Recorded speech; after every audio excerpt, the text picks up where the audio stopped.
Well, those were very kind words, and thank you. As you'll find through this speech, only time will tell if I'm worthy of them. My name's Frankie Bennett. I'm 28 years old. I'm up here today because I care deeply about the message I'm going to deliver and about the community in this room. That central message is it's going to take a lot more people like me to win this fight, and it's going to take each of you fighting to recruit us to get there. So I first want to thank Opportunity International for the chance to speak on this topic. I am humbled to my core. Yet, actions speak louder than words. So that's what we'll talk about today. I'll tell you a little bit about myself to set the stage. I'll give you a personal story that, in my estimation, explains how we engage the next generation. And we'll close with a vision for the future and why each of you is so important in getting there. So by way of background, I work at a boutique management consultancy and investing firm called LDR. It was founded by a group of 3 former Army Ranger commanders who transitioned out of the military via Ivy League graduate studies. Bunch of underachievers, I know. Our practice applies special operations and agile methodology to solve complex problems. We focus on growth and innovation initiatives for technology and financial services companies. Things like developing new products, adopting new technologies, or entering new markets. If there's a group that knows a thing or two about succeeding in dynamic and challenging operating environments, it's them. And as I discussed this speech with some colleagues, it quickly became apparent that many of the principles from the special operations apply here. But before we get there, I'd like to tell a very humble story of how I got involved in Opportunity.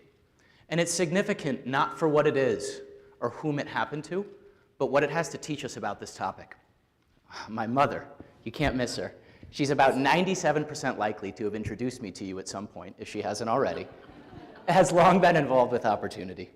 And she, although perfectly her own brand of wonderful for everybody that knows her, is just like you.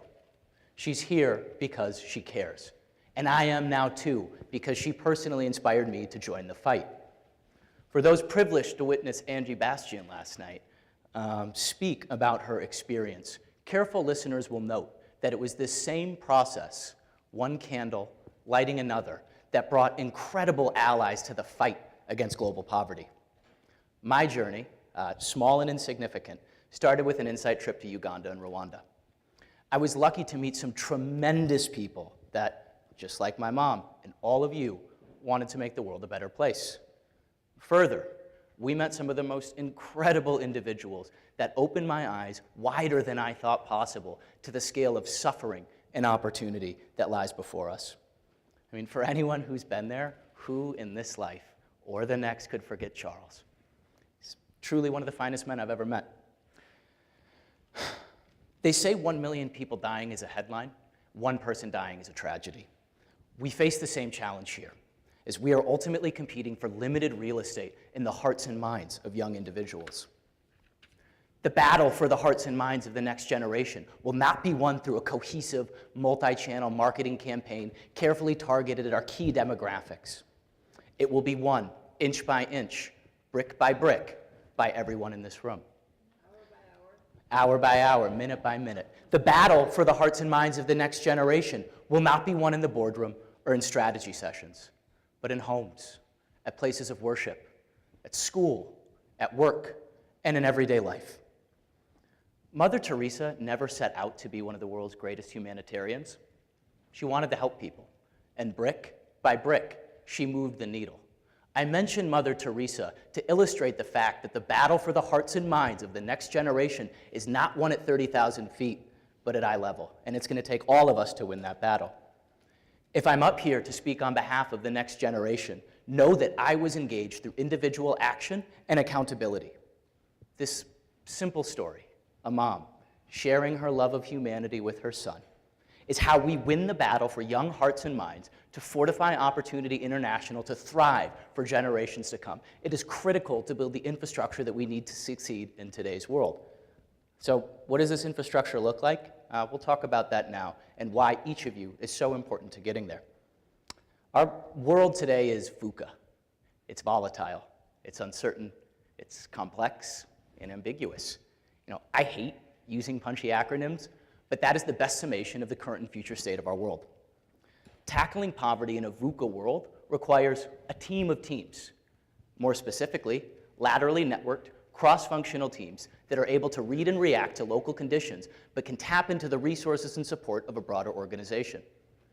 The special operations long understood the fallacy of making tactical plans in a vacuum for dynamic operating environments. Traditional organizational structures and planning mechanisms lack the perspective and responsiveness to tackle global challenges in a highly diverse and rapidly changing world. This is one man's opinion, but the future of business and philanthropy is hyper-networked clusters of interlocking teams. Strong, local, cross-functional, self-managing, self-organizing teams of passionate people united by a common purpose. These principles allow teams to perform situational assessments, align strategy in real time, and execute. Lateral networking then fortifies these local teams by allowing them to share resources, whether it's people, money, ideas, technologies, best practices, laterally, not vertically, across the network. This is my favorite part. This is the Special Operations Force's way of saying it takes a village. But not any village. It's the collective efforts of key stakeholders and personnel in targeted geographies that are adequately trained and resourced. A PG version of the team of teams approach in action is a Blue Ocean project that LDR recently completed on behalf of a multinational insurer. Starting from nothing but an idea, we developed a mobile application that allowed us to deliver microinsurance to low-income individuals that previously had been excluded from the financial system for many of the same reasons that OI clients are. The app was strategically placed with street guardians, think people who lead trust groups within OI, to distribute and manage policies for their community. The technology enabled it, but it was the people that solved the problem. It was developers in Toronto, our team at LDR, a cohort of Egyptian stakeholders, from regulators to insurers to bankers to religious leaders to factory workers, and countless hours on the ground in Egypt, the US, and in Canada. And I mention this because the manager at the Egyptian insurance company is low on the global totem pole of this holdings company. Historically, his position excluded him from participating in or initiating projects like this. It's relative, but in context, he was excluded from the system. All he needed, just like Linda, just like Angie, was someone to give him a chance. The team of teams approach allowed people, technology, ideas to flow to the motivated individuals who were best equipped to deploy them in an efficient and effective manner. That is the beauty of this infrastructure and why each of you is so important. McKean's team, he's the Egyptian gentleman behind this project, has since sold 43,000 policies in 6 months since we deployed the technology, despite the fact we recently paused to upgrade the app. For context, that's a lot given the geographic footprint that we started this in. And now think of all the Lindas, the Angies, the McKeans, that could just be unleashed by the right infrastructure. And it's one that OI has in place here. My point is that one Frankie means nothing in the context of the problem that we're trying to solve. Many Frankies, strategically positioned in key locations across the world, could move the needle. So that's why, if we're lucky enough to one day tell the story of the end of the fight against global poverty, it will not be a story about race, religion, nationality, or gender. It will not be a story of one generation rising above the morass of the others. Further, it won't be a story about technology implementations, product development, innovation. But it will be a story of community and love. To get there, to purge the most systemic of scourges facing our brother and sisterhood that we call humanity, it will take each of us lighting the candle of others with that deep, burning, incandescent love that brought us here today. What I ask of you is each of you to go tomorrow and to recruit somebody under 35. This is how we get there. We talked about special operations, many things. Recruit someone under 35. If you need help, I'm here. So with that, I want to thank you all so much, and let's get to work.